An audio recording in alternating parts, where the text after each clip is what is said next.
ያውቃታል። እዚህ በቡልጋሪያ ዝቅ ብሎ ምንድነች ገነት ሆቴል ወደታች ወደ ቄራ ስትሄድ አንድ የሚሰራባት ምሽት ነበረች። አውቀዋለሁ እኮ አንድ ጥቁር ሰደርያ ነበር የሚለብስ። ይሄውን ቢሊዮነር ነው ዛሬ አሜሪካን ሀገር ኒውዮርክ ላይ ካፌ ላይብራሪ ያለው ካፌ ያላት። አማራ እኮ እንደዚህ ያደርጋች ጎንደር እየተባለ እየተኮፈሰ የማይም ዛሬ ግን እሷን አይበዳም። የታወቀ ነው። ጓደኛው ነግሮኛል። በቀጥታ ተሸክመን ከመኪና ሶፋ ላይ ነው የምናስቀምጠዋል። ድራግ ስለሚወስድ እዚያው ነው የሚያድር። እሷ በቃ ሻወሯን ትወስዳለች ስትለጠለጥ ማድረግ ፋክቱ ይሄ ነው። አዶናይ ከኋላው ነው አይተዋል ሲያስደንሳል። አዲስ ባል አግኝታለች። እነዚህ ናቸው አሁን ጎንደር ላይ መማር አለባቸው የተባሉ ዓለም አቀፍ ሴተኛ ዳሪዎች የወንድ ብልት በመመተር አንደኛ የሆኑ ጎንደሮች አሉ። ያውም ዘራቸው ሲጠና ሻቢያዎች ናቸው። ተሰባስበው የአማራን ትግል ገደለላችሁ ነው የምላችሁ። ከዚህ በኋላ ጥምቀት ጎንደር ላይ መከበር የለበትም፣ መቆም አለበት።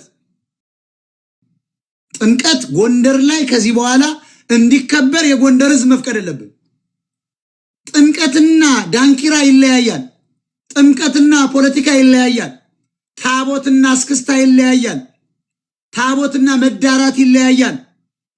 ትግሬውም ጳጳሱም ትግሬ ጳጳስ ስለሆነ ጳጳሱም ካድሬውም ትግሬ ስለሆነ አዶናይ ትግሬ ስለሆነ የፖለቲካ መሞከሪያ፣ የፖለቲካ መጫወቻ፣ የገንዘብ መሰብሰቢያ፣ የመደራጃ ነው ያደረጉት። ጎንደር ላይ የሚከበረው እስካሁን ጥምቀት ኢትዮጵያን አላዳነም። አማራን በተለይ ካላነው ከቡትቶ ልብስ አላዳነው። አይኑ ከመጥፋት ኩላሊቱ ከመፍረስ አላዳነውም። ዛሬ ኤርትራያኖች፣ ትግሬዎች ቤተ መንግስቱን ከበው የሚጨፍሩበት ዘመን ማብቃት አለበት። የሰሊጥ ነጋዴዎች እነደመቀ ዘውዱ ይሄን በበጀት የሚደግፉት እና አብይ አህመድ ህዝቡን ለመያዝ ያን ጀግና ህዝብ ቀይጠውታል። ትግሬዎች የህወሓት ማኒፌስቶ፣ የሻቢያ ኤርትራውያን ማኒፌስቶ። አሁን እኮ ጎንደር የአማራ ከተማ አይደለች።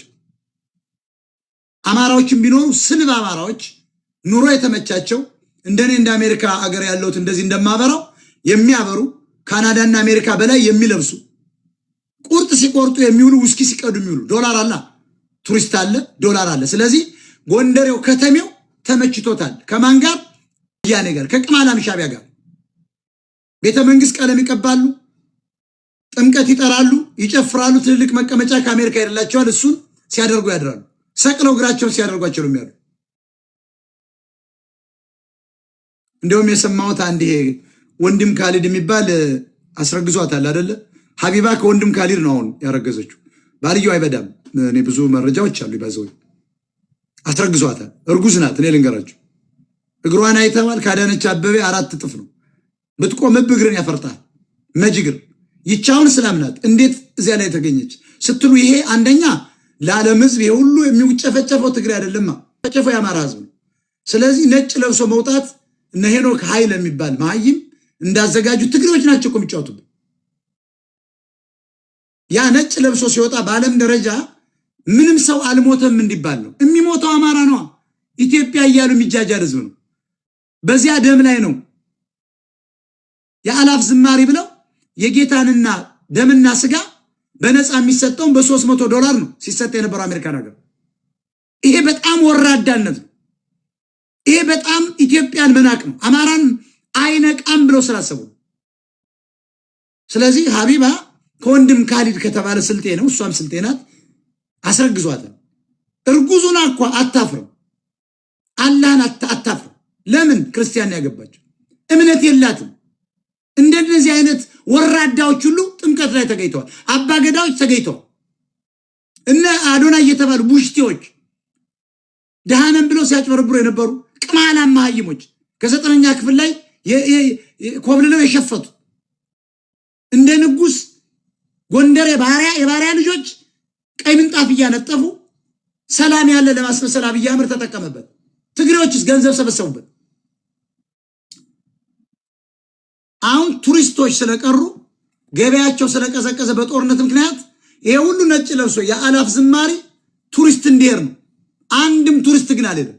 የጥምቀትን ጋር ሄዶ እና አብይ አህመድ ወያኔዎች በጀት አበጅተው አማራን እኮ ነው የሚያታሉት። አማራ ታጥቋል፣ ሰልጥኗል፣ ፋኖን በትነውታል። ባይዘው ግን ህዝቡ እንደታጠቀ ነው። ስለዚህ አማራ ያቺ ሀገር የምትቀጥለው በአማራ ይሉንታ ብቻ ነው። እውነቱን እንገራቸው፣ ኢትዮጵያ የምትቀጥለው የምትፈርሰውን በአማራ ነው። እየሞተ ተሸክሟታል፣ እየተፈናቀለ ተሸክሟታል። በቃኝ ያለለት ግን አማራ አይተዋል። ጎንደሬው የኦሮሞ ደም የኔ ደም ነው ሲል ትግሬው መቀሌ ነው የተገኘው። ደብረ ጽዮን የተፈለፈለበት ጉድጓድ ነው ተመልሶ የገባው ሳይተኮስበት። ከጎንደር ከተማ በአውሮፕላን ጠቅልለው በአንድ ቀን ይወጡ። ለምን? ገዳይ ስለነበሩ፣ ጨፍጫፊ ስለነበሩ፣ ሰላይ ስለነበሩ፣ ክፍለ ኢኮኖሚውን የአማራን ይዘው ስለገደሉ፣ ስለቀጠቀጡ፣ ስላስቸገሩ። ስለዚህ አሁን ቱሪስቶች ስለቀሩ ጎንደር ላይ በየዓመቱ ለምንድን ነው የሚከበረው? ጥያቄ አለ። ለምንድን ነው ጎንደር ላይ የሚከበረው? ተለምዷላ። ጎንደሬ የትግሬ ከተማ ሆናለቻ። በሊቢያ ሄደ እነ ደመቀ ዘውዱ እነ ሳሚ ባለድል ደግሞ ጉቦ እየተቀበሉ ያሻግሩታል። ትግሬን ደግሞ ይመጣል። ከኤርትራ መጥቷል፣ ንግድ እየሰራ ነው። ከአሜሪካ ሄዶ ንግድ እየሰራ ነው። አማራም ኦሮሞም እየተሰደደ ነው። አገራችንን ኤርትራኖች እየተረከባት ነው ማለት ነው። ባይዘው ቱሪስቶች ስለቀሩ ገቢያቸው ስለደረቀባቸው እና አዶና እየተባሉ መሀይሞች ሳይቀር ኤርትራውያን ይቺ ሆዳም ወርቂ አፍንጫዋ ላይ ወርቂ፣ እምብርቷ ላይ ወርቂ፣ ቂጧ ላይ ወርቂ፣ እሙሟ ላይ ልታሳይ ስል ያቆመችው አይተዋል። አምባሬን የሚያል ያቺ ድሃ ነበረች እኮ። እኔ አዲስ አበባ ቃታለሁ። ተራ ፀጉር ሰሪ ናት። ዛሬ ግን ዱባይ ቁርሷ፣ ራቷ ለንደን። ቴዎድሮስ ካሳሁን የተባለ መሀይም አማራ ተሸክሞ ጎንደር እያለ ደግሞ ከኦሮሞና ትግሬ ሲዘፍነት፣ አማራውን ግን ጎጃምና ጎንደር ሁኖ ባንዴ ላይ ነው ኦሮሞና ትግሬ ይላል።